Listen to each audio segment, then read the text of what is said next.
Halo Bu Lisa, Halo Akbar. kali ini materinya adalah postkolonialisme.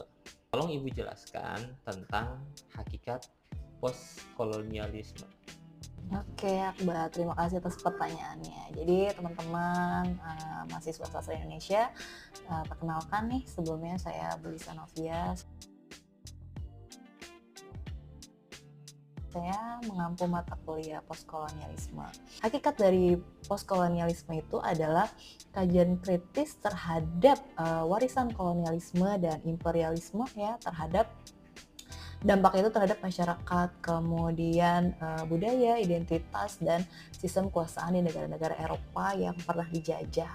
Bukan hanya tentang periode setelah penjajahan ya, atau setelah kemerdekaan, tapi juga cara-cara di mana strukturnya, ideologinya, kemudian bagaimana mentalitas kolonial tersebut harus beroperasi dan mempengaruhi kehidupan pasca kolonial itu sendiri. Apa saja sih yang dibahas di postkolonialisme itu banyak sekali ya teman-teman. Yang pertama tadi karena itu kan dampak setelah zaman penjajahan gitu. Jadi yang pertama itu adalah dampak kolonialisme itunya sendiri, yaitu ekonominya bagaimana ya setelah dijajah. Kemudian ada politiknya bagaimana ya, pembentukan negara-negara bangsa yang seringkali artifisial ya.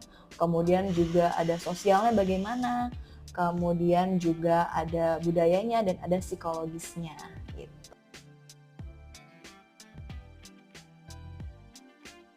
Oke. Jadi postkolonialisme itu sangat-sangat mempengaruhi karya sastra, terutama karya-karya sastra yang lahir pada zaman kolonial tersebut gitu ya. Memiliki pengaruh yang sangat signifikan tentunya terhadap karya sastra. Yang pertama itu adalah memberikan penulis ya, atau memberikan ide-ide bagi penulis di daerah-daerah bekas penjajahan untuk menceritakan kisah mereka, kisah negara mereka, menceritakan bagaimana negara mereka dijajah, kemudian bagaimana psikologis dari masyarakat setelah dijajah gitu ya. Kemudian juga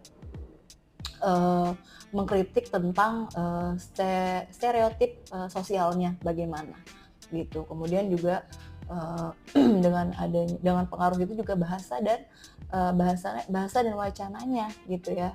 Bahasanya gimana? Ya bahasanya itu dia bereksperimen dengan bahasa.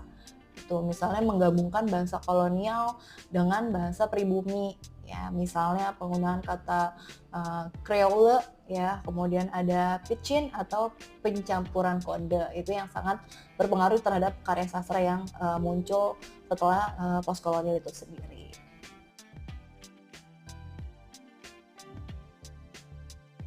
Oke, jadi banyak nih rekomendasi karya-karya sastra yang bisa kalian baca ya untuk lebih mengenal dunia postkolonialisme itu sendiri. Yang pertama sebenarnya ada cerita fiksi ya, itu dari negara Nigeria sebenarnya ada, itu Chinua Achebe, itu judulnya Things Fall Apart, itu dari Nigeria, yaitu salah satu novel postkolonial yang paling fundamental gitu ya. Karena kenapa? Menceritakan kehancuran masyarakat Igbo di Nigeria itu akibat dari kedatangan si misionaris dan penjajah Inggris itu. Kemudian ada lagi karyanya Edward Said ya, itu Orientalism, itu non fiksi tapi teori gitu ya.